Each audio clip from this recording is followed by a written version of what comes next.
situation.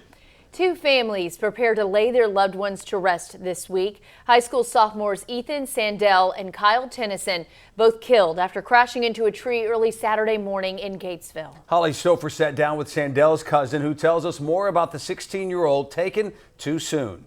His smile. That's what Blaine McGee will miss most about her cousin, 16-year-old Ethan Sandell. He didn't meet a stranger. He's the kid that you want to be around, that you were proud to call your friend, your son, your cousin. This memorial marks the spot where Ethan and his friend Kyle Tennyson lost their lives early Saturday morning. I mean, they cut the tree down that they hit and made a cross out of it. Flowers and messages of love show Ethan's friends knew his heart like McGee did. The sweetness, him being kind, and he's just a loving kid.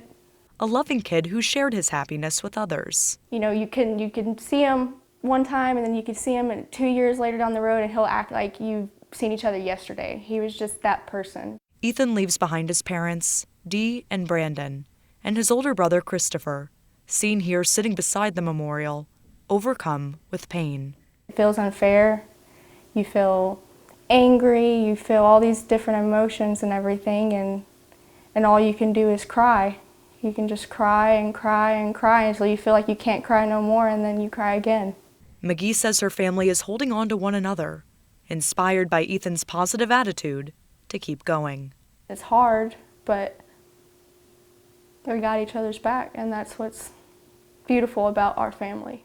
In Gatesville, Holly Stouffer, Central Texas News Now.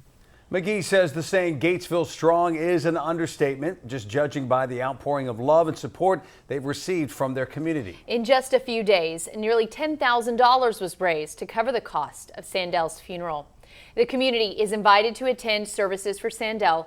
Visitation will be held at Scott's Funeral Home tomorrow from 5 to 7 p.m. His funeral will be following the next day at Coryell Community Church at 3 p.m. He will then be buried at Mound Cemetery. And services for Kyle Tennyson follow.